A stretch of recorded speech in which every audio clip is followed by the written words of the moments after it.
Bandwidth for This Week in Startups provided by liquidweb.com. Today's episode of This Week in Startups is brought to you by MailChimp. Manage lists with up to 2,000 subscribers and send 12,000 emails per month for free with MailChimp. And by Sourcebits. Visit www.sourcebits.com to begin your mobile app development journey. Hey everybody, it's This Week in Startups. We got an amazing show for you. Marissa is in charge of Yahoo. What? Fab raised $100 million. Digg has been sold. There is a lot going on. Bill Lee has a new company. Sean Percival is with us. Tyler Crowley is got laryngitis, but he's going to tell us his silent opinions. And Lon Harris is going to read the news. There's a lot happening. Stick with us.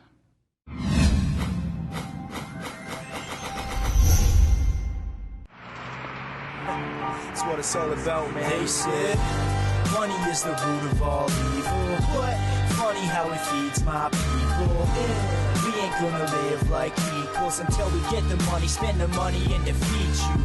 Yeah. Money is the root of all evil. But funny how it feeds my people. Yeah. We ain't gonna live like equals until we get the money, spend the money, and defeat you. Introducing the newest member. Only thing out there. Hey everybody, it's This Week in Startups. I'm your host, Jason Calacanis. This show is about startups. It's about entrepreneurship. It's about changing the world. It's about putting a dent in the universe, creating things that don't exist out there, making good things great, making great things excellent. Just the entrepreneurial spirit that moves the human race forward as opposed to the rest of the just rice-picking 80% of the planet, 90% of the planet, who don't contribute anything, who are just life-sucking drone zombies. If you're one of those people, why the hell are you watching this show? Just go watch, I don't know, some reality television. But if you're one of the few people who want to change the world and do something with your life and make something awesome that just tries to just move us forward just a little bit with innovation, then stay tuned because we got a great show with you. On the go-to meeting is Bill Lee, serial entrepreneur. Bill, thanks for GoToMeeting into the episode. Thanks for having me again. Yeah, it's fantastic. And you launched a new startup this week, I read. What's the name of it? It's called TWiST. You might have heard of a name like that before. I love it, TWiST. And so what is it? Is it a show about startups or is it an app? No, it's an iPhone app that was launched on the 18th, so it's free for download now in iTunes. You can just search for TWiST. And TWiST is about time. If you ever spent wasted time waiting for somebody, you know the problem we're trying to solve. And so here it is. I got it on my computer, guys. Pay attention in the control room. And so here, Mom is 10 minutes away. What a beautiful user interface. And so I say where I am, I say where I'm going, and then other people can watch me en route. Yeah, correct. And actually, I don't even use Facebook, so it's designed around privacy. It doesn't have a Twitter follower or a Facebook friending model. TWiST are only sent to people that you select. So it's basically, the easiest way to just let someone, your friends, family, and colleagues know when you're going to arrive. It's awesome. It looks great. I think it's going to be very, very popular. Also with me on the program, Sean Percival, who I got to work with a couple years ago, then went on to MySpace, and then joined Peter Pham and Mike Jones's incubator called Science here in Los Angeles. I think you were the first company in, were you? We were, yeah. Congratulations on that. And you launched Wittlebee, Kids Clothing Club. Right, and so that is the get a box every month for a certain amount of money. How's that going? Thousands of subscribers? Thousands of subscribers, doing really, really well. After 6 months? After less than 6 months, yeah. Thousands doing of really subscribers. Good. Growing about 40% per month right now. Wow. Yeah. Hard to keep that growth up, but the clients are liking it? They love it. Making mom smile, they're happy. It was on the Today Show. It was on the Today Show, yeah. Did you see this? Yeah. How are you doing that? So my PR company actually got that. I'd love to say What's the name of the PR company? Give them a plug. It's Moxie Communications. Wow. Moxie, well done, like Moxie. You got Moxie. I love it. Good job, Moxie. Yep. And, of course, Lon Harris is here from Ranker.com. Hello, everybody. And formerly of Mahalo. You guys actually, I heard you and then you. Yeah. Right? Lon we worked there at the same time, yeah. Lon was very very good. early. He was in the pool house. He was in the pool house. I was the third guy, the third employee. Look at you guys. You both went to the JCal MBA program. And look at you now. Survived. And you survived somehow. Exactly. Yeah. Hey, and one thing that, and Tyler Crowley's here. Tyler, you're in Stockholm? And how's your throat? Is the throat okay? All right. Well, we'll continue to get some insights from you. And how's the relationship with the lady going in Stockholm? Awesome. Okay. Well, split decision, right? Up and down. That's how life is.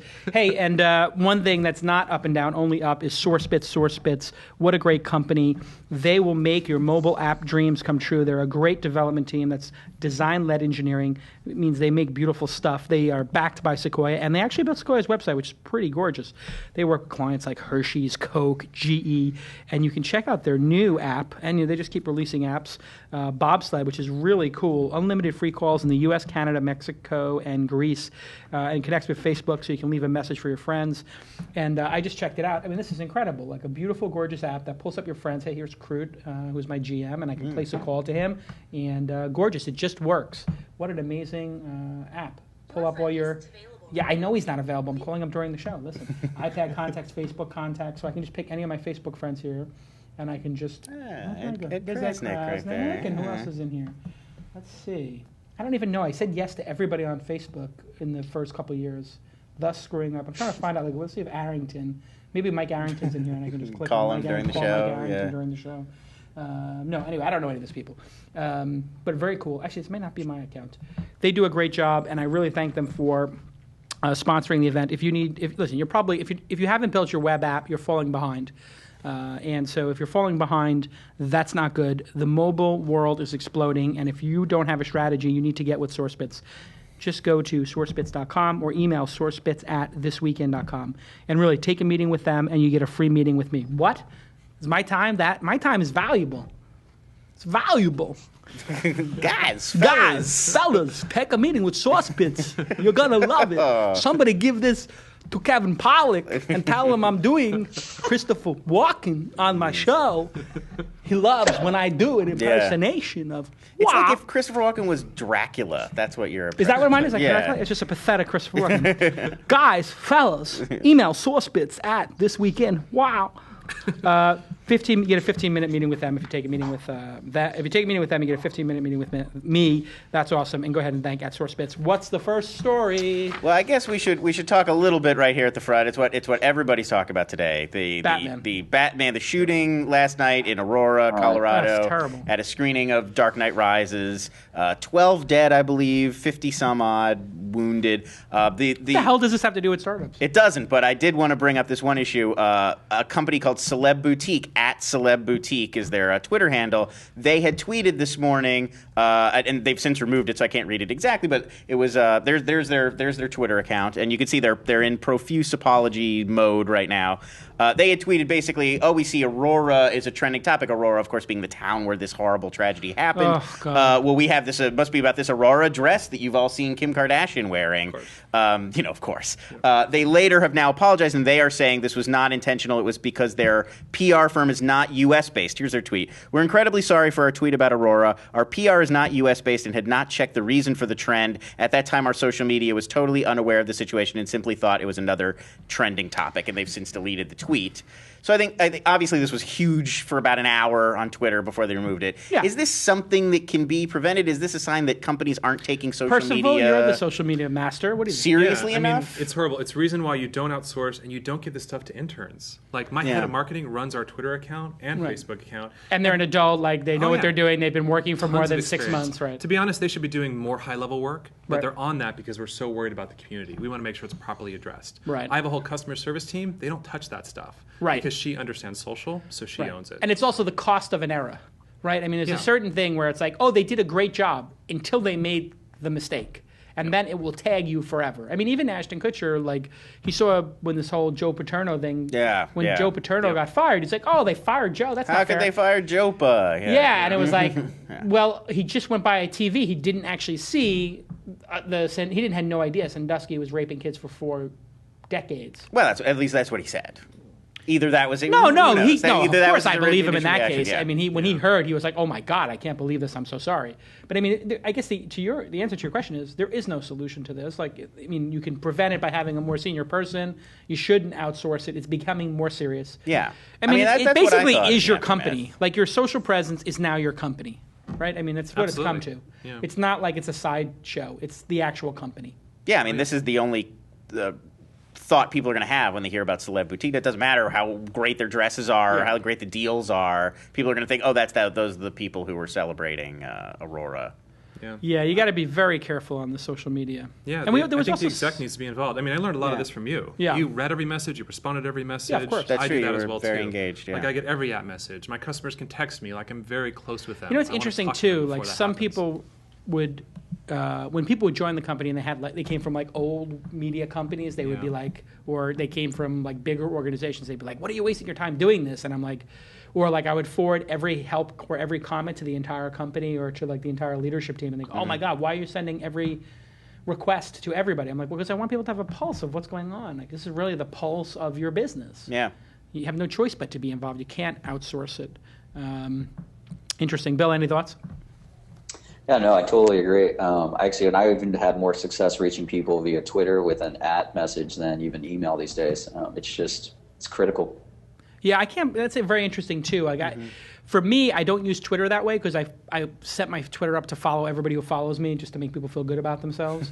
But frankly, now Twitter's broken on the DM side for me. I can't take direct messages and stuff like that because really? there's just too many people, people yeah. emailing me on it. But it does seem like that's the best way. Kevin Pollak says he books all his guests through Twitter, yeah. Through Twitter, and then the fans say, "Oh yeah, come on the show," whoever it is. Let's do the next story.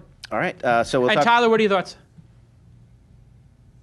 Pass. He's gonna go ahead and pass. He's Okay. not taking this. All right, pass debate is on this good. one. You can pass. You can use your lifeline. Keep Fair going. enough. So on Monday, Google's Marissa Mayer, who joined the company in 1999 as the 20th employee, she was also the search engine's very first female engineer. She was named the new CEO of Yahoo. She resigned from Google Monday, started at Yahoo the very next day. During her time at Google, she had served as an engineer, designer, product manager, eventually executive, and was a key in overseeing the development of all sorts of Google products: search, images, news, maps, Gmail, you name it, basically. In a statement, Mayer said she is honored and delighted to lead Yahoo, one of the internet's premier destinations for more than 700 million users. Russ Levinson had been Yahoo's interim CEO after the departure of Scott Thompson, and he's still with the company, but it's in flux right now what his role might be or whether he will actually depart. The move, big promotion for Mayer, who had not been part of the core leadership team at Larry Page's Google, despite her long tenure and previous influence at the company. The Yahoo board said its decision was unanimous. So, obviously, people seem to agree this was a great pickup for Yahoo. What do we say on this move. show all the time? The companies that win are product-driven, right? Mm-hmm. That's what you need today. And from what I understand, Dan Loeb, the guy who's the activist shareholder, was the one who picked her above Ross. He did like Ross. I saw him hanging out with Ross a whole bunch. They were both at the poker game I host at D. I think this was a hard decision: go media-based or go product-based. And they went product. Right. Either of those could have been good decisions, and I think either of them would have done equally well. But it is an amazing moment, I think, in the history of our industry that they picked a product person, not Tim Armstrong, no offense to Tim Armstrong, but a sales guy. I think a product person would have done better with AOL rather than a salesperson. He's done a great job on the sales front, but what product are we all in love with from AOL in the last 3, 4, 5 years?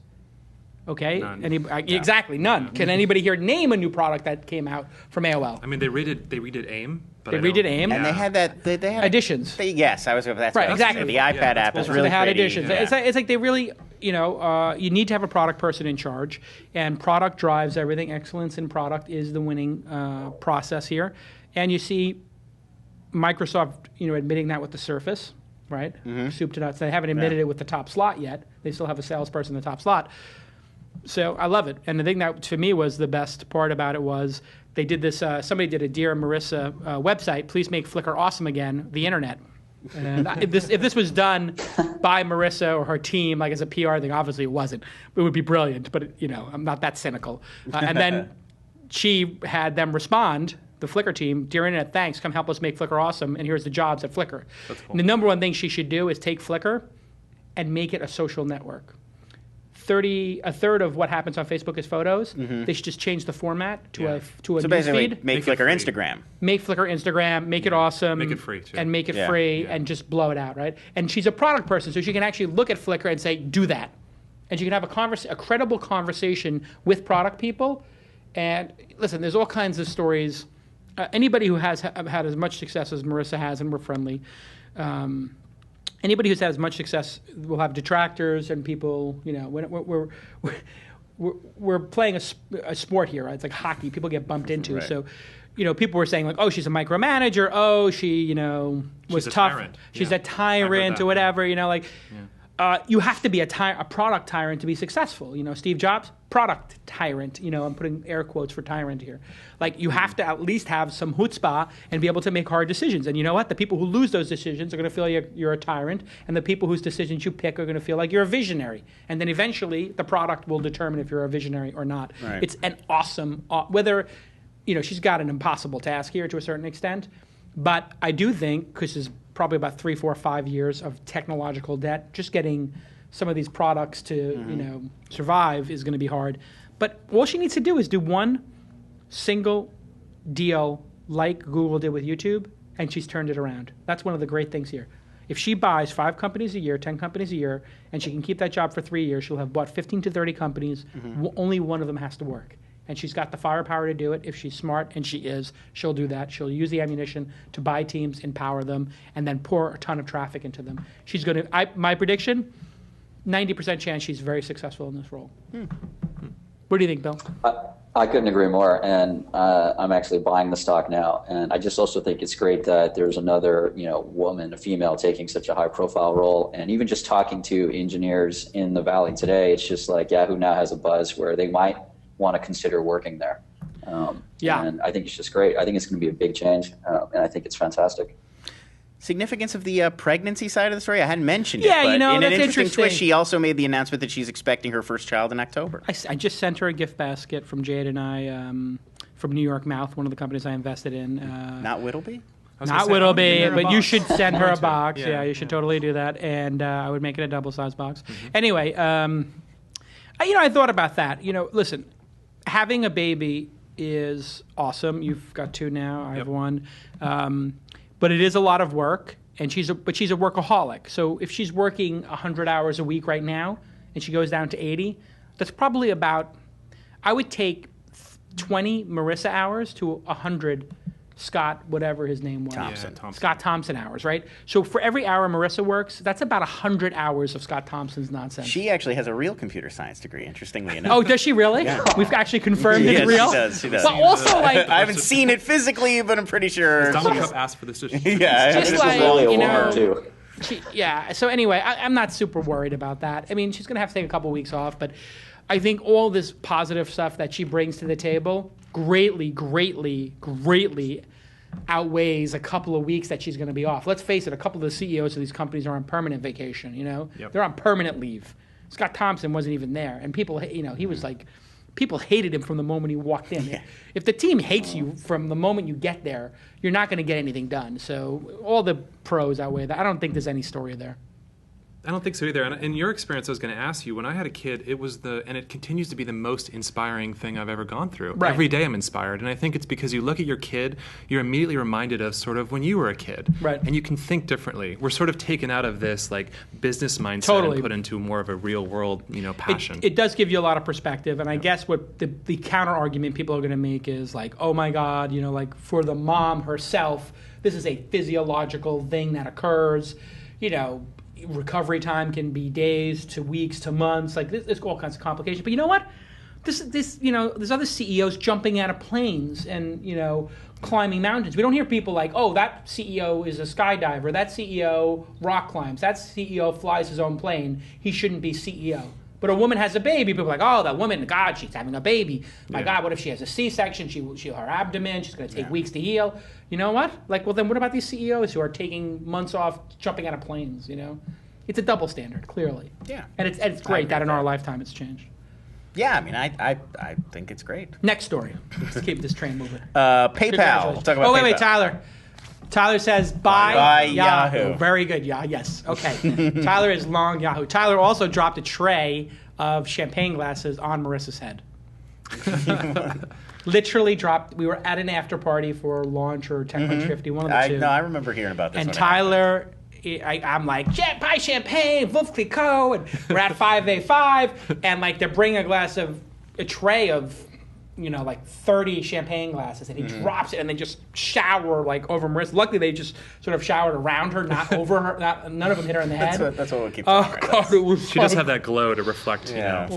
And I told Tyler, I was like, Tyler, you better send her a bottle of like Pierre Jouet, like champagne with the nice hand-painted glasses or something as a thank you. I don't know if he ever did. Tyler dropped champagne on the CEO of Yahoo's head. Next story. PayPal announced this week it has acquired Card.io, a company that allows for the mobile charging of credit cards by taking a picture using your smartphone. Specific terms of the deal not yet disclosed. The buyout of the relatively young Card.io was largely seen as a move by the payments giant to directly take on mobile payment company Square, which currently processes more than $5 billion in payments each year. Card.io's team is going to be fused into PayPal's, but the current technology will remain available to developers for use in their own applications. And actually, the two teams work together on integrating card scanning technology into the PayPal Here mobile app. So there's a little bit of background there. So do you agree that this is a direct sort of, we're threatened by Square, so we're going to take this technology on? And how long do you think it is until the average American is just accustomed to using this sort of a system to make payments? My wife launched her smoothie company, Give Smoothies, at the farmers market in Brentwood. Like half of them have Square. It's unbelievable. Yeah. Our farmers markets are in LA. Definitely. It's really they have it half of the payment system, but really the other half is the POS system, like being able to have your inventory in there and pick how much you sold and then get analytics. But I think Bill's probably the best person. Bill, you sold your company to eBay. You have some ties to the eBay founders and everything. What are your thoughts on PayPal? Actually, I didn't sell my company to eBay, but I do know Jeff and the PayPal founders really well. I thought you sold your company. What'd you sell your company to? This is something I'm not a super fan of. Like, I never thought Card.io was kind of magical, and I just think this whole thing is going to move around what Apple is going to do around NFC. So I just think this smells like an aqui-hire to me. That's my initial thoughts on this space. Yeah, I mean, Uber is using it, and I had a nice experience with Uber taking a picture of my card. And I think what they do is you take a picture of it, and I think it's like 15 cents per scan. I think they're sending it to like Mechanical Turk, or they might have their own, Manila, setup or whatever, where people are actually typing it in or confirming it after they OCR it, because it's very hard to read my worn out numbers on a card, right? And it just doesn't work. So yeah, it's sort of. Sorry, go ahead. No, I'm going to agree. I mean, it just this seems is to me not like something like this Steve Jobs would never approve. I mean, it's so clunky to take a photo, do some reading of it. It just, there's one step there that needs to be taken out. So that's it's a bridge technology. I would agree. This is probably an aqui-hire. What do you think? I think so too. I mean, if you like you said, you cannot read the card anymore. The thing wears out. Like, it's so antiquated and old. Yeah. We're moving to this. I don't think this is it, but it's one step to where we are going, which will be completely digital. Oh, so are you thinking about putting this into Wittlebee, or? Well, I don't know how it works. I think it's more of like, it's to eliminate the wallet. You just take photos and then the info. Yeah, stored. but you can put it into your app. So when you use Uber, you can take a picture, so you can plug it into your existing app.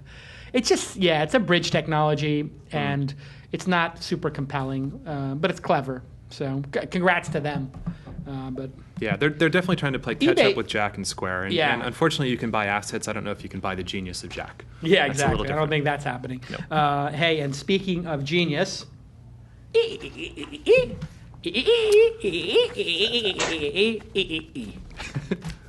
41-year-old guy. Like, it's really like I have all the success in my life, and I still got to do monkey that. noises on the internet. Monkey Friday. noises. Kill me. Listen, how many times I got to tell you, knuckleheads out there who are not using MailChimp, this is the best product ever. I've been using it for years. This is how I stay in touch with people. And we just launched the launchticker.com, which is my research notes, and I started sending them to people who wanted them. 1,000 people signed up. 1,000 people are getting this every day. That's 1,000 people in our industry that I have a deeper relationship with. That is effing powerful. That's the power of email. People are transient. They go to this social network, that social network. They're on Path, they're on Twitter, they're on Facebook, they're on Friendster, they're on Rise, they're on Orkut, they're on 6 Degrees, and they just keep flipping and flipping and flipping. But the email, it doesn't change. It stays the same forever. Jason@Calacanis will be my email for life, and Steve Decline at Gmail will be Tyler's for life, and Bill Lee at blah, blah, blah will be his for life. I hate to give everybody's email addresses. But the truth is, that's the truth. Email is for life. If you're not collecting emails right now, you're a schmuck. How many emails do you have? We have about 35,000. and you have thousands of paying customers. Yeah. That feels like a really high percentage to me. It's good. Yeah. How much of your business is driven by email? A lot. And I was going to say, we need to give a shout out to Mandrill, which is their new transactional email program. Are you using that? I'm using that as well. So when you have a transaction, the big thing, so yeah, I collected all those emails. Wait, what's that called? Mandrill? It's called Mandrill, Mandrill. Yeah. M-A-N. Yeah, and it's from MailChimp. They own it. T-R-I-L-L, It's a separate app. Yeah. But if you sign up on my site, let's say you go through the process but you don't complete the transaction, I use their service to send you a coupon later. And then I send you a more aggressive coupon in a few days. And then I send you more and more. And so it automates the email transaction, so I don't have to worry about it. I don't have to manually program it. Hold on, let me check the Wikipedia / Google search. Isn't it amazing how Google search is now doing exactly what we did at Mahalo, putting a Wikipedia page on it? Oh my God, yes. Oh, God, the first day I saw that, I was like, jeez. So Jason is back. Wait, so a mandrill So- is a type of... Oh, there you go. Yeah, well, Mandrill that's is an a- actual, that's why that's, Mandrill's That makes clever. sense. Oh, I see. Yeah. Man drill. So like two words, man, M-A-N, and drill, Yeah. like a power drill. And there you go. Look at that. That's an interesting looking monkey. Wow, that is... I think their mandrillapp.com is the domain. Look at that monkey. I mean, Not a month. But see, this is it. I love them. They're making me a lot of money, and so I'm very happy with Well, it. that's the thing is you have to, those transactional emails have to get through. So thank you for MailChimp for making Mandrill. And hey, listen, it's easy, and the free plan is always free. 2,000 subscribers, 12,000 emails per month. Email is power. Accumulate emails, accumulate power. With great power comes great responsibility, blah, blah, blah, blah, blah. You understand.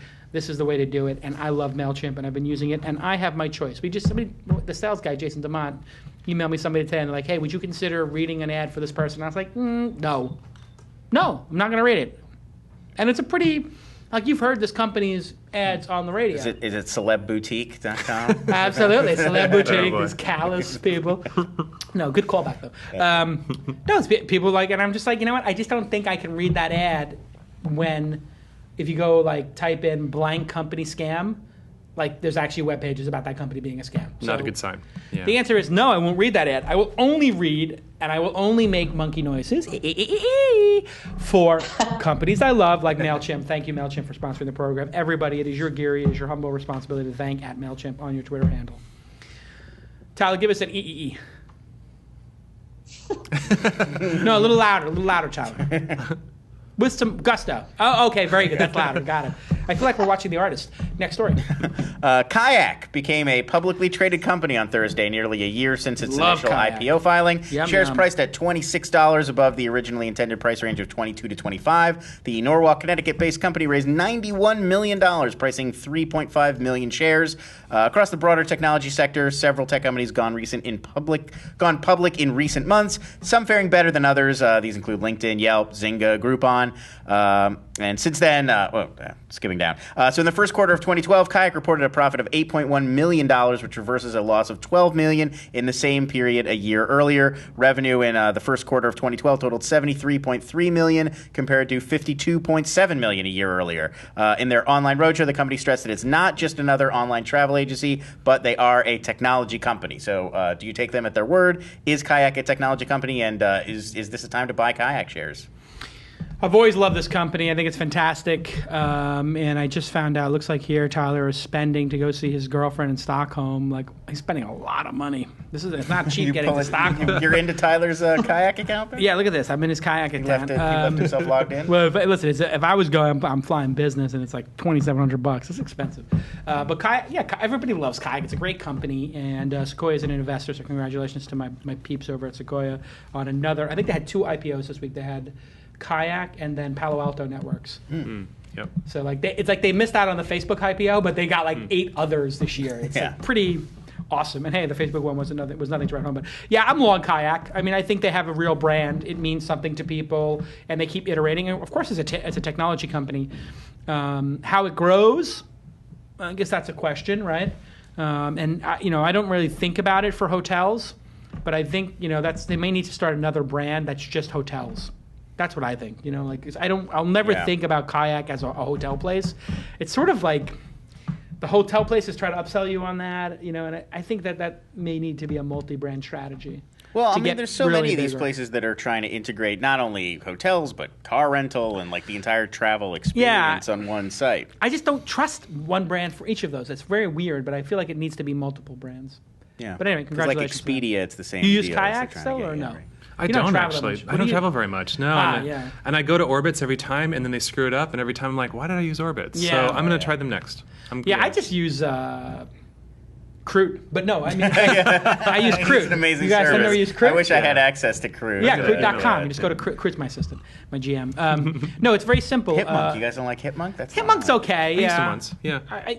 It feels to me like also I care about Wi-Fi so much that I just only fly places where there's Wi-Fi. Like, So you just go right to the airline. Yeah. it's like I know American has Wi-Fi across the country. I know Virgin America does, and I know now Lufthansa. I think is the European, JetBlue sometimes. Yeah. and JetBlue sometimes, Yeah. and Southwest like 1 out of 100. Yeah. Like, what is it with you guys at Southwest? Like, I mean, I fly Southwest all the time, and I'm just like, can you guys get your act together? Like, power and Wi-Fi. You're a business airline.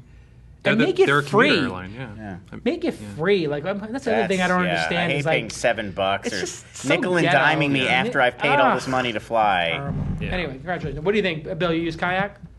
Yeah, huge fan of it. I wouldn't buy the stock today. I think it hit 35. It's down to 33, but I think it's a great company. And it's nice to see a tech IPO that actually has like a real business model. So I'm super excited.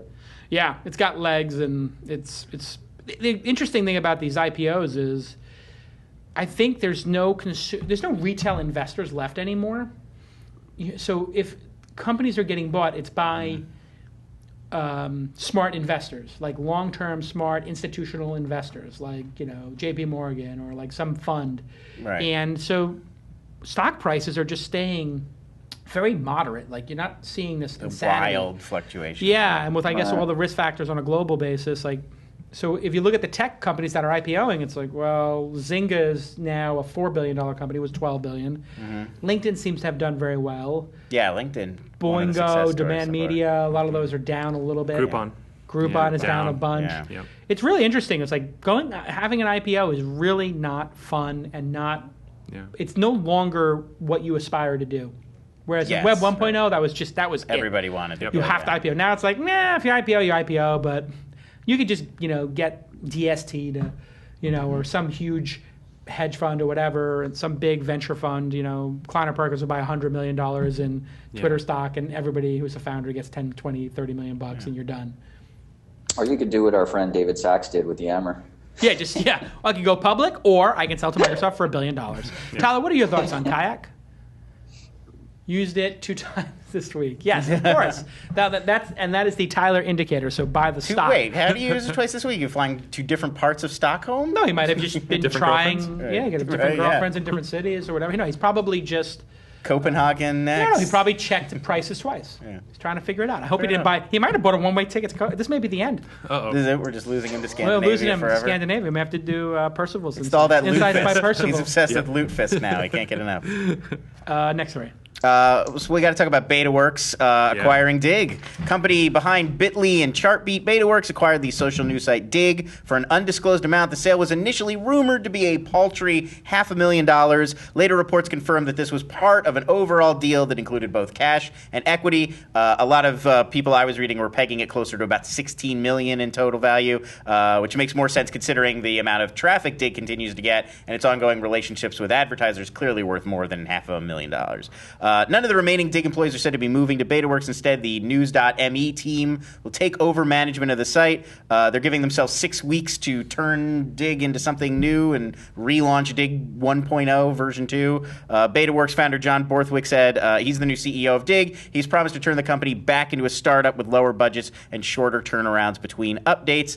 Back in 2008, of course, Google reportedly interested in acquiring Digg for about $200 million, but then they walked away from the deal. And then back in 2006, News Corp, which had recently acquired MySpace, was in talks to buy Digg for up to $60 million. But that, of course, did not happen either. And Rose had stepped down as CEO for the first time in 2011 and is currently a partner at Google Ventures. So is there anything to be learned from Digg? Is this just a case of hindsight 2020? Maybe they should have taken that deal at the time. And what do you think Digg can do to compete now with Reddit, Twitter, Facebook? I told Kevin to sell. I told him, like, if you got a $50 million offer, and when I was at AOL, I tried to get AOL to buy it for like $30-40 million, and I was going to drive the Netscape traffic to it, right? And it would have like doubled the size at the time. And they weren't interested in selling. They raised a ton of money, and this is what happens when you raise this much money. Then the goalpost move, right? So you Yeah. raised a couple $1 million.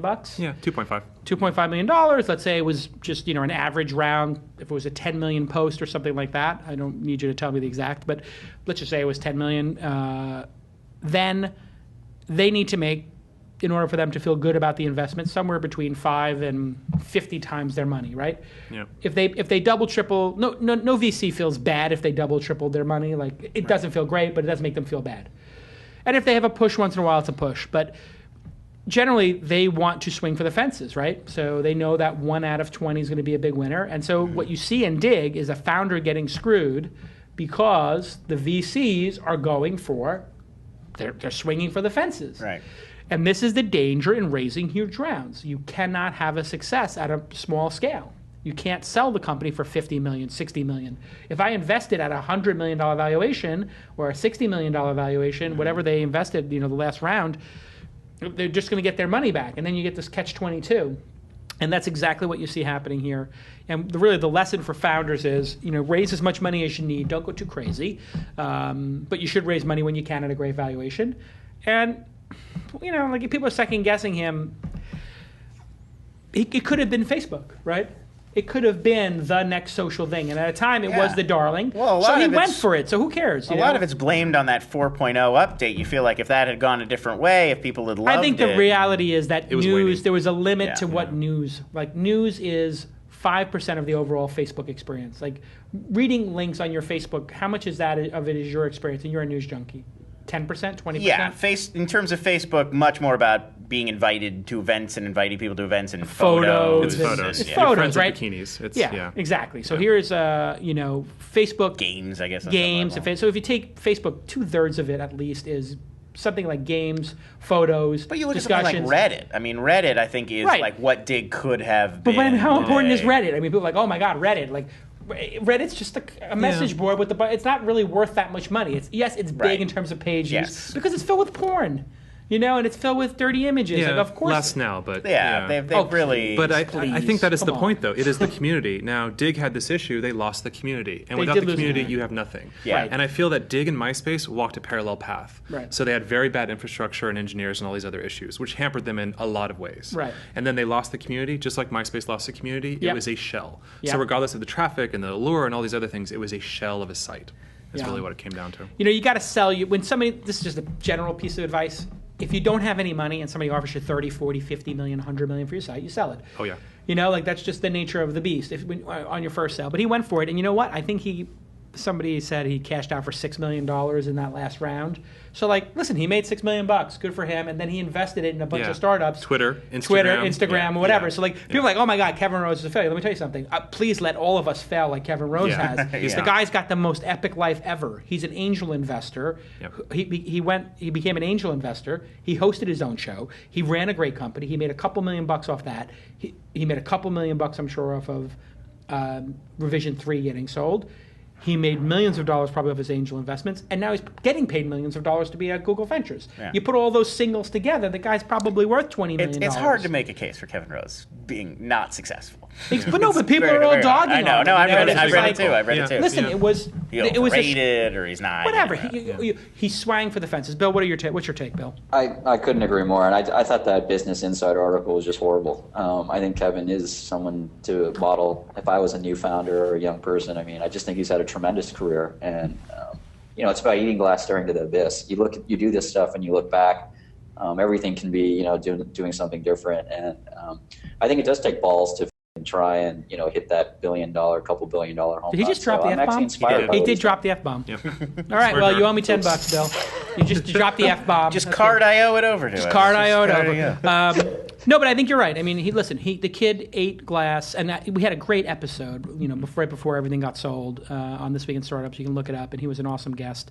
And it was very soul-searching, and it was right when all this stuff was going down in terms of the sales. And he was a little melancholy, I think, but he chewed on glass. He looked into the abyss, as you're saying, Bill, and he came out a survivor. And you know what? He's 40 years old. He's got so much life in front of him. The most productive years you have as an entrepreneur are your 40s. That's the truth. That's when you have great energy, when you're smart, and you have wisdom. It's the perfect. Most people have their big win in the 40s, and everybody in our industry is like, oh, it's young, it's young. Yeah. It's because you see outliers like Facebook or Bill Gates or whatever, or Larry and Sergey. But most of the big wins come from 40-year-old folks. If you look at Pincus, you look at David Sachs, Reid Hoffman. Like, you know how to do this, right? And like, you know how to not have a Digg type situation occur. You know how to avoid the pitfalls. You know how to go bigger. You understand how to build teams. Like, I feel like now when I'm 41, I feel like I'm in the prime. Like, everything is just going well, and you just know what to do. And of course, you need to have luck. You need to pick the right market. But kudos to Kevin. And, like, F the haters. And I think John Borthwick's a friend, and I think he's actually going to make something of it. He's got all those people who logged in. He's got all their emails. He's got all their user accounts. So he can just take their user accounts and make a new news product. And if he just retains 10% of them, he might have a couple million people starting day one. Fantastic. So kudos to him on buying it. And F the haters. Next story. So design-focused shopping site Fab secured a $105 million C round of funding this week. Jesus, I'm such an idiot. CEO Jason Goldberg said the money will go towards expanding Fab's global footprint, particularly increases in warehouse capacity and inventory. They also plan to shorten shipping times to just a few days. Did you miss something? You have a chance to get in on Fab? Keep going. The new round of financing was led by investment firm Atomico's. Other investments include Skype and Rovio, makers of Angry Birds. To date, Fab has raised over $150 million total, including investments from Andreessen Horowitz, Menlo Ventures, First Round Capital, and others. So the site, it's basically like a Shoe Dazzle or an Everlane kind of deal. Users register, and then they can see and purchase products. Just get to the clothes, accessories. Effing point. Why are you doing this to me, Lon? What's the point? Goldberg says he expects half the company's revenue to come from outside the U.S. by 2014. So, are they? What do you think of this deal? Do they need this amount of money? Are they over-raising? Here's the problem. He emailed me and he's like, listen, I got this gay social network. We knew each other. It's called fab.com. I looked at it. I joined. All these guys were like, hey, you're super hot. I'm like, yeah, I'm straight. It was like But Grindr. I was like, wow, this is brilliant. It's so well conceived. And I talked to him. We had like 3 conversations. I was like, I totally want to invest. This is the God's honest truth. Then he switches and says, I'm doing design. I'm shutting that down. This idea is better. And I look at it and I say, you know what? I don't think that idea is better. I think the other idea is better. the gay meetup I was site like, was better. listen, the gay social network's going to be huge, and like there's a global opportunity here. Fab is a great name. Like, this would be huge. This is $1 billion business. Like, gay people spend money. It's an incredible demographic. Yeah, it's growing because they're coming out of the closet. It's awesome. And, car companies. It's like huge. It could be huge. And then the people who are the, friend of the gays could get involved, and they'll have accounts, and it'll be like just fabulous. And he's trying to convince me. Right. 5-6 emails, like long email thread, and I pass. On the angel round. Yeah. Wow. Which would have been probably a under $10 million valuation. And he wanted me involved so much. And I just had a phone call with him 2 days ago. And I said to him, you are going to be my biggest regret. I could, after Twitter and Zynga. But this is my, and I said, let me explain to you why I made a mistake. And I ate crow. And I said, I made a mistake because I was too concerned about the product.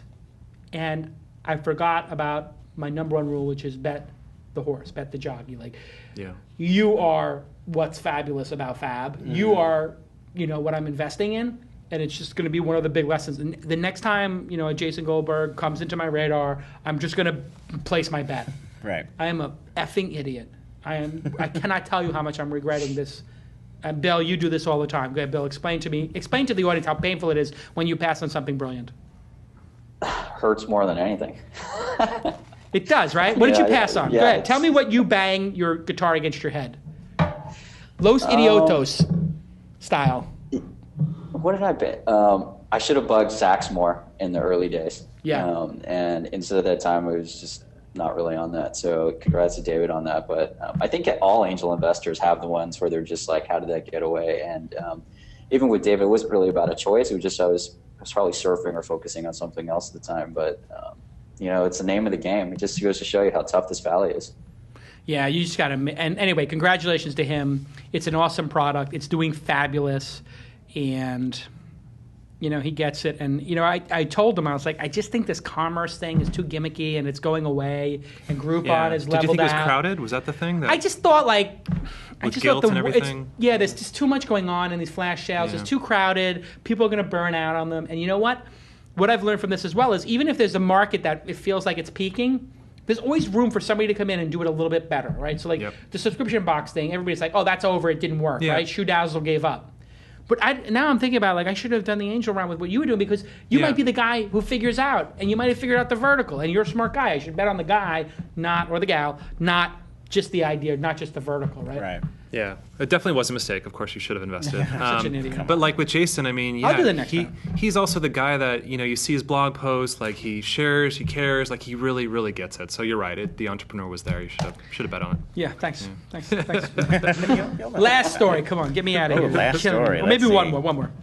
All right, well, we'll talk about Foursquare. Last month, check-in app Foursquare unveiled its updated mobile interface, which includes a GPS and mapping feature, more robust interactive and social features. Now they've rolled out an updated interface for merchants and business owners. For consumers, the most notable new feature will be local updates, which Foursquare is describing as a tool to help business owners engage more with loyal customers in a relevant way. So that would be like business owners using the app to issue updates to fans about weekly specials, daily specials, events, text photos, customized deals, and if a Foursquare user has checked into a business several times or liked it, they will get that business's updates to their phone as long as they're in the same city. So it looks like, oh, you're in LA, you like this bakery in LA, we're going to let you know whenever they have like a weekly sort of deal. And chain businesses or franchises are going to have the option to issue updates across an entire fleet of storefronts or by individual locations. Foursquare now has nearly 1 million verified merchant storefronts using their apps, compared to about the 20 million users of its consumer app. And for now, the merchant tools are going to be free, but they're saying they may design even more powerful tools that may even include you could buy deals directly through the Foursquare app, and that they would charge for. So it seems to me like Yelp and Foursquare, Hotel Tonight, they're all on this like collision course of like, where am I now, and what's around me, and how should I have my local which I feel experience, like and Google Maps as well. We've been talking about this since we started this show, at least, if not before. And Gowalla had such, and Gowalla is another like sad story, but they had such a beautiful interface for the merchants that they never really got to roll out in a big way. But I told Josh Williams many times, like the name of the game here is going to be who can overservice the merchant, who can make the most powerful tool for merchants. But I will say I'm getting really annoyed. Like, I pulled up a Google map and there was an ad for a dentist on it, and I wanted to break my goddamn phone in half. Why is there an ad on my map when I'm trying to get to this location? And it's like I'm like driving, Yeah, you don't want to have to click off of an ad. What is that? I where am I going? It looks different. It looks different. It's like, what are you doing? contextual. Like, and this is where I think Apple is going to get it right. And Apple is going to really have an impact the new on maps. Google, because they don't have an advertising business. They have a device business. And you gave us $200 in profit on this device. We'll give you your experience without ads. It's a pretty compelling model. And like now you go in Foursquare, it's a lot of marketing, and I'm getting a little disgusted with that. And then I'll tell you the thing. I like the way Yelp does it. Yelp does it after the fact. You check in, and then they tell you there's a special. Foursquare's worst one to me is that American Express only deals. Have you seen this? You check in a place and it's like, hey, it's a great deal, and then you click on it, it's like, oh, you have to be signed up for this special American Express program. It's like, you know what? Just don't tell me about it if I don't get it. Just because you don't qualify for American Express. Hey, I do. I just don't pay the money every Just because you're so cheap, you won't the pay green. for I can't even get the green. You can't get the green. I can't even get the basic. Can't they give you like? I thought they discontinued the green. Yeah, I'm kidding. I don't think they So, Bill, you have a black card. So tell us. I don't know if he does have a black card or not. I'm joking. What do you think of all this sort of check-in madness? Do you use Foursquare? You talking to me, Jason? Yeah. No, I actually do use Foursquare. I enjoy it, but I do think the trend there, solo-mo, the where space is kind of ending, and the future is going to be the when space. But I think Foursquare is on a collision course with Square, for example. I mean, this is just kind of right there, but I think it's a smart move for them. They got to do it. Foursquare needs to get bought, I think. They need to be part of it. It feels like they're going to be part of. Buy them this year. You think they're going to get acquired this year? Yeah, I think by Yahoo. Well, that's an interesting. Wow. There's a thought bomb. Something's also not right there when you have founding members leaving, and then they've lost quite a few. There's something not right. Something's not going smoothly. Well, I think they checking in is an interesting feature. Yeah. It has to be more. There has to be more value, and obviously deals is another way to get more value. But I find the photos are a big part of Foursquare. So getting back to photos, Like, I don't know why it's not a photo-driven app where The new UI is very photo-focused. It is more. That's true. They've definitely brought that more to the forefront. And I agree. That's one of my favorite things is it's easy to do all of it sort of in one. Yeah. Here I am. I can send a tweet. Here's a photo. Yeah, and it seems like Twitter is infringing a little bit now. They're like, oh, here's your location. But why doesn't Twitter actually have a database of locations? Exactly what I was going to say is they suck at it. Well, like, they should be. They should be as good as Foursquare. The new mobile app is using Foursquare. I've seen it where it says like powered by Foursquare now. Yeah. That's a huge mistake. They should just buy a local database, and when you're on Twitter, you should be when you have the location, it should after you tweet, it should say, "Would you like to add a location?" At this point, it's bizarre to me that Twitter doesn't have Foursquare. But then also, like, it's just it's like Twitter does everything 2 years after you think they should do it. Like, they added photos 2 years later, and they really need to make that product more holistic. Which I guess is the other big thing that's going on this week is the app.net controversy with Dalton Caldwell making app.net, which I guess is going to be a paid version of Twitter or no ads in it or something. It's interesting. Well, on the Twitter thing, I think one thing I need to confirm, I heard they only have like 150 engineers out of 1,000 employees. Twitter. And so, so I mean, that just seems to me like not enough horsepower. Yeah, they don't have enough horsepower, and the problem is there's no horsepower left in the valley. It's diminishing returns now. If you can actually hire a developer in the valley right now, they're probably not a good developer. Yep. You know, unless you poached them from another place and they're jumping ship because you gave them a ridiculous offer. If somebody's getting hired, they're probably not going to help the team. I think, you know, if you're running Twitter, it might be a good idea to move to Los Angeles or Austin or, you know, Seattle and just get more developer talent. Like, build an office in Seattle. Yeah, still the best of the best. Yeah. Can you imagine though if Twitter had an office in Seattle and they could just steal all the Microsoft developers who, you know, are just like, I want to work at a startup, I want to work on something more exciting pre-IPO. Yeah. They could just clean up, like find another city. There's no developers left in the valley. And you know, I said for a long time on this show, like, yeah, listen, you're a first-time entrepreneur, go to the valley. It's a great place to do it. Not anymore. It is over for the valley and startups. You literally, people are starting companies and they're like, okay, we've raised $2 million. We have no developers, or we have 2 developers, and it's like, okay, get a third. And they're like, we can't get a third. I mean, are you seeing this, Bill, as well? Couldn't agree more. And I mean, I'm almost kind of done with the angel game. It's just there's too much money out there. There's not enough talent to build things, and you just get everyone cobbling together features, and it's just I think we're in violent agreement. Yeah. It's crazy. I think it's just like this is the end game. When there's no more talent left, this is when a bubble ends. It can end for a number of reasons. It can end because valuations get out of control, but it can also end because the talent's gone. If there's no talent left to build more stuff, and the people building, you know, startup number 10,001, startup number 10,002, if those startups, after like the 10,000 that have been built over the last 5 years, if they're by the, you know, weakest of the herd, we had a little bit of a problem. And I was looking at, I won't say which, but I was looking at an incubator's roster, and it's one of the 6 in LA.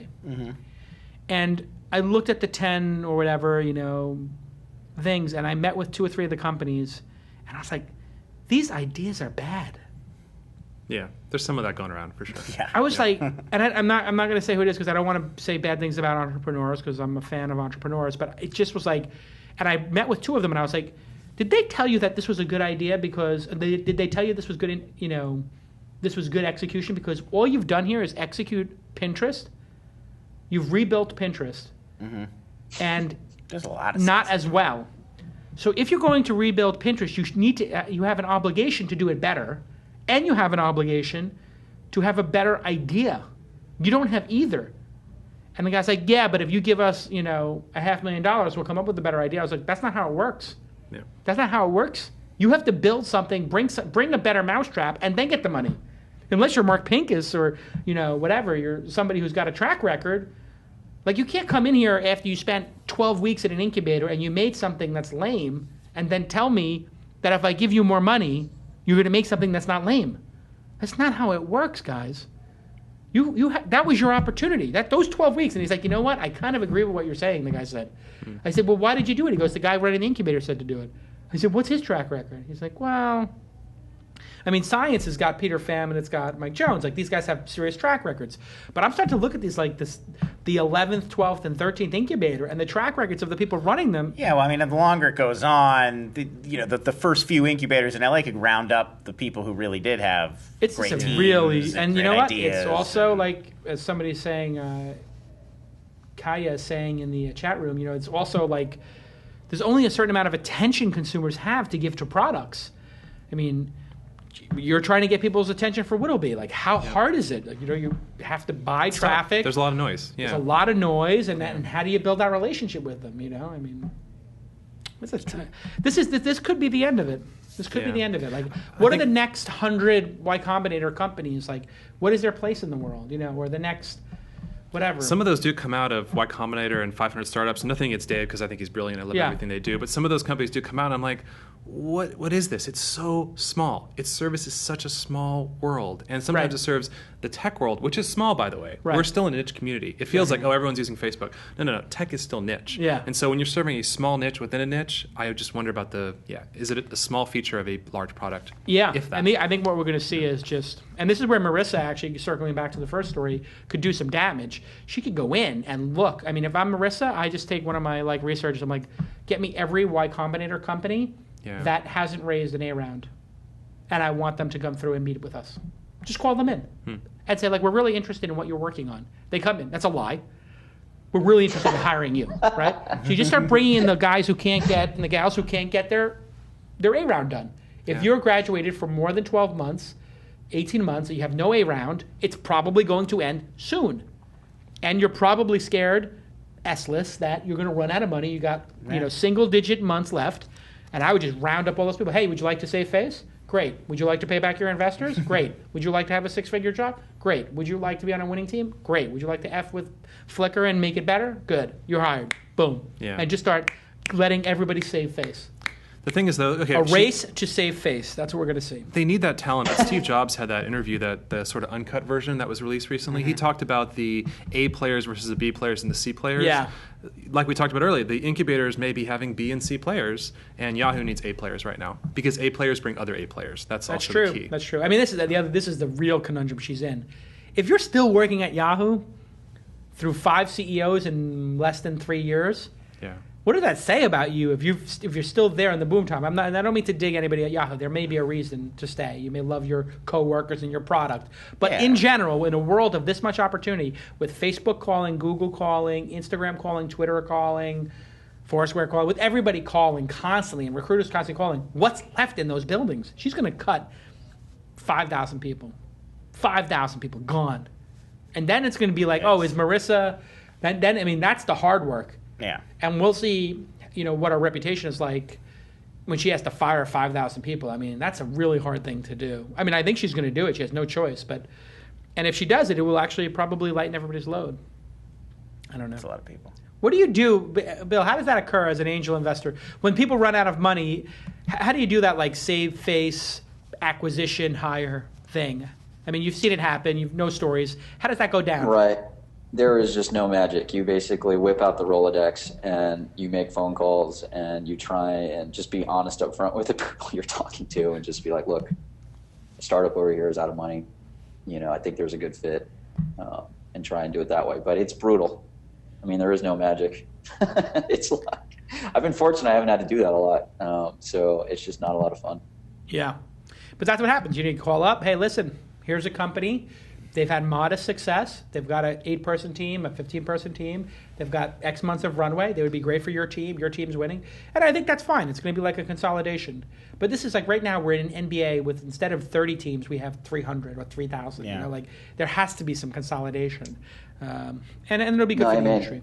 Give it a year, and it's going to be a completely different landscape. Your reps, those guys are going to run out of money. That the couple earlier, Y Combinator and the other startups. Just going to be really hungry. Yeah. I mean, and listen, Y Combinator might be immune to this. They might have such a good reputation right now that they can still put out 60 or 70, and Techstars probably does. But it's going to definitely, just based on talent, there's nobody left to start these companies. When the number 5 person in a company starts a company, not every time is the number 3 or 4 person in a company ready to take those those reins on. Right. Yeah. And it's like people are just going deeper and deeper down the bench. It's like the number 15 guy on the bench is like, run your own NBA team. It's just not sustainable. Okay, last story. YouTube rolled out a new tool on Wednesday. Will allow users to automatically blur the faces of select people within uploaded videos. The new tool is intended to increase the level of privacy protection in videos that may require a degree of anonymity. For example, a video clip of protesters during civil unrest in the Middle East. You could blur out the faces of people holding up signs so that they don't have to suffer any sort of government repercussion or what have you. YouTube's the first video sharing service to offer such a capability, according to international human rights organization Witnesses Cameras Everywhere report. The feature comes just days after a Pew study was released indicating an upward trend of people getting their news This is a great feature. Let's from talk about user-generated Sparrow. videos. That's a great feature. Congratulations. Let's talk about Sparrow. Sparrow? Yeah, Sparrow was bought by Google. Yes, I got it. Anybody here use Sparrow? I don't.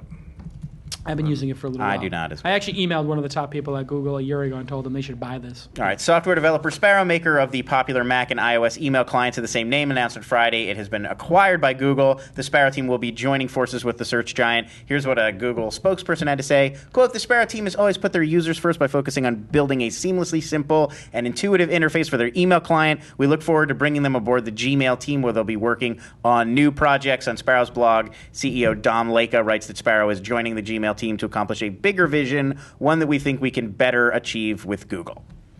Yeah, this is a great purchase for them. And So this is gonna be, Chrome email? Is this what we're seeing? it's essentially an app, a desktop app. So Yeah. it's like desktop software. You know, like this is like the mail client. You know, yeah, like that's what I'm Outlook. saying. Is this Chrome email? Like, is that Basic. Oh yes, like- I Yeah. see. Yes, that's a Yeah. very good way to put it. Actually, Yeah. it is, and it's also on your iPad and on your iPhone. So Sure, it's like a native basically email app. it's the email client that Google should have built, and now they've bought it, which is interesting because they had just come out with the Gmail app for iPad. Right, which was That's horrible. not beloved by no. the masses. No. So I mean, this is if you're an entrepreneur and you're building an app and you get to 100,000, 200,000, daily users, your app's going to sell for a couple $1,000,000. Like, this is the future. Apps are it, and it's going to be a race. Like, if you want to think about startups getting bought, it's very easy to buy an app team and to buy an app and not screw it up, right? It's like little contained startups. So like, if I'm Marissa, like, who are the top 5? Photo apps, who are the top 5 education apps, who are the top 5 communications apps. You just go right down that list and see which one you can pick off and you can grow. Imagine if you go to Yahoo and it's like, I don't know, what's the Voxer is the one a lot of kids are using now where you can use like a walkie-talkie. Yeah. Like if I'm Marissa, buy that for 30, 40 million bucks and then make it like Yahoo Voxer. Now all of a sudden you got 12-year-old kids who are using a product with a Yahoo logo on it and attach it to a Yahoo email account, and all of a sudden they've all got force feed them in Yahoo email accounts. Boom. Not a bad idea. It's another good strategy. All right, listen, this has been an amazing episode. Sean Percival, thanks for coming on the program. Everybody you. can follow Wittlebee, which is Whittle. It's Wittle. Oh, there's no H. There's no H, but I have Oh. that domain too, just in case. Oh, okay, so it's Wittlebee, and you Little can follow with him. a W. Yeah, and it's Percival on Percival on Twitter. And hey, go. And was there some discount code they can use? You have some discount code for our followers? and listeners? I don't, but I'll make Okay. one. So Yeah, I'll tweet put in it. code TWiST and we'll do $20 off. $20 off for Half TWiST. off. There you go. We'll have it done later today if you're watching live. And so use TWiST and get $20 off. I'll make sure you tweet that and I'll retweet you. And everybody can follow West Coast Bill, the awesome angel investor, and try the TWiST app. Go to iTunes and type in TWiST. And when you see This Week in Startups, don't download it. Download his app, which is that. Hey, how's the Model S? You have one of the first Founder Series Model S, correct? Fantastic. I mean, hats off to Elon and everyone at Tesla. I think they really just redone the car experience from the ground up. It's not just the best electric car. I mean, it's really just changing the entire experience. And I'm not saying that as an investor in Tesla Motors. I mean, I really, really mean it. I mean, I think everyone should try You've had it for about, I think, 4 weeks now. Have you driven it regularly? Yeah, definitely. I've taken it to Half Moon Bay. I took it to see Jeff last weekend in Mendocino. It's just super smooth, clean. I mean, it doesn't even have a key. Like the fob is actually the shape of a car, so it's intuitive where to tap on the key to open it. There's no on-off switch. There's no turning the key engine over. There's no parking brake. You just get in the car. The car just knows you're there, and it turns on. When you get out of the car, it turns off. To park, you just push a button and the car just gets out of drive into park. I mean, it's basically an iPad on wheels, and so the whole middle interface is also just gorgeous. Elon, and everyone at Tesla, hats off to them. It's fantastic. And how's the mapping and stuff like that? Did they get the map stuff worked out? Because I haven't seen the map interface yet. Is it over 4G or is it like Google Maps? What kind of maps in the navigation? I'm curious. So the box is running Linux, and I think it's running Google Maps on there, and it's brilliant. They have a better autocomplete for a destination selection that you would have in Apple Maps today. So if you type in 188 minute, it starts guessing where you're wanting to go. The St. Regis, it starts pre-populating that. Lots of nice touches. So the middle console, where you would normally have your odometer, is all electronic. It's an LED display. And if you have a destination set on your navigation, you start driving, it automatically jumps from the main 17-inch touchpad into your dashboard. So you don't have to keep looking to your navigations, which is in the center console. It's now on your middle console. So they really thought a lot of things like that out. So it's great. Navigation's fantastic. And it's actually 3G. I think it can be upgraded to 4G, but right now it's running 3G, and it's another great feature because it actually receives updates just like your iPad does, OTA. And if it needs to update itself, you get prompted to do it. So it's all done automatically. Any bugs or problems? Because you got one of the Founder series, which is before I have serial number 1 of the actual production, the public series. You have one of the essentially prototypes in the Founder series. Are there bugs? The only bugs, I'm having too much fun, and I've almost been pulled over a few times, and I've actually just been hauling ass too much. I mean, the car is so quiet, so I haven't had any problems with my car so far.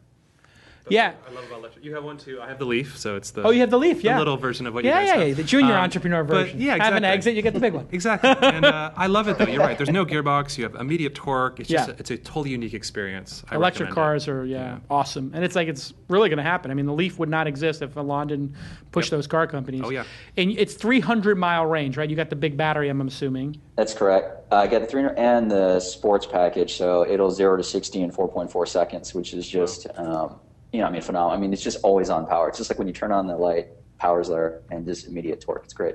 Yeah, it's wild. I'm I think I'm August 1st. I'm going to get it. And how did you get the domain name TWiST? Well done. We had to buy it, and it was an extensive name search. We went through a whole bunch of iterations, but we're really fortunate and lucky. But it wasn't cheap. We signed a confidentiality agreement, but it wasn't cheap. Yeah, I can imagine. Well, good job on that. Everybody download TWiST and go to twist.com. Bill, I'll see you when I'm up there. I'll see you when you're down here. And Lon Harris, congratulations on all your success over at ranker.com. Thank you. And reading the news. And enjoy Batman. I'm sure you're going to go see it at 3 in the morning or something. I'm going tomorrow night at 11 p.m. So. All right, enjoy. Can't wait. Don't get shot. Almost man. done. Jesus Christ. Now, wait a second. Let's just go back to this whole thing with the shooting. Tragedy. The film is about chaos and lawlessness and good and evil. Well, sort of all Batman films are about that, but... Right, but particularly the Dark Knight series trilogy is about evil winning in a certain extent, or, the possibility of evil winning. Evil corrupting good, perhaps. Yeah, even, right. It's dark. They're very Dark Knight. Christopher Nolan films tend to be very dark. And this is like the Dark series, everything. This person was inspired by... the Joker. I have heard that. I don't think there's a lot that I would say I know for sure from this morning because it was very chaotic. But one of the things I was reading was this guy had Joker on his clothing, and he was sort of inspired by the idea of the Joker character. And if everybody remembers the second film, Dark Knight, it's about the Joker being just this sort of free agent of chaos, just purposefully going around and just doing horrible things just for their own sake. Michael Caine's quote in the movie memorably, "Some men just want to watch the world burn," I believe is the cliche. So that would be one theory as to what was going on here. Obviously, this was a deeply troubled person and trying to look into... The New York City Police Commissioner says the shooter called himself the Joker and could have been influenced by Batman. But I would stress that even so, I don't think you can really make the case that the movie put him up to this. This is a lunatic. He had his hair painted red. He said he was the Joker. Whoa. But, just like the Columbine guys were big Matrix fans and had those black trench coats and they loved Marilyn Manson music. I mean, we're always tempted to draw these parallels. This is why we need to ban Batman and Marilyn Manson. I'm just obviously the art being produced today is causing people to kill other people. No, seriously, though, we should reread the Marilyn Manson essay after Columbine. He wrote a very eloquent piece about this exact thing after Columbine that's very relevant today, which is that, people are looking for an excuse, or people just attach something to their It's own very madness. tempting to try to explain things away. Yeah. I think that, something horrible happens and you're like, well, what could we do? And then so you get a lot of the gun control arguments going on. Could we have prevented this? You get a lot of the mental health arguments, like could we have detected crazy people before they get to this point? I don't necessarily think we shouldn't do any of those things, or we shouldn't explore those options. But when you get right down to it, sometimes crazy people go crazy, and I'm not exactly sure there is a way to prevent it, which is almost scarier. Yeah, it's a concert of events, not a single. Right. It's single yes. song. Even if if he wasn't inspired by Dark Knight, who's to say he wouldn't have been inspired by The Punisher or The Matrix? Exactly. Or Whatever the next number of violent characters and films, Very sad. Well, our hearts go out to the people who lost loved ones. It's pretty. Yeah, it's a horrible. I think it's one of the worst mass shootings, if not the worst mass shooting in at least modern American history. I can't think. Columbine, was it more than 12 dead? Or But I mean, this many people wounded. 70 some people were shot or killed or wounded. Wow. Yeah, I mean, it's crazy. You think about a movie theater audience. Where do you go? What do you do? It's just terrible. It's terrible. All right, listen. Thanks for On bringing that, the whole on that show note, down. thanks everybody. Thanks. Yeah. Wow. Hey, thank you so much to our sponsors, and we'll see you next time on This Week in Startups. Bye bye.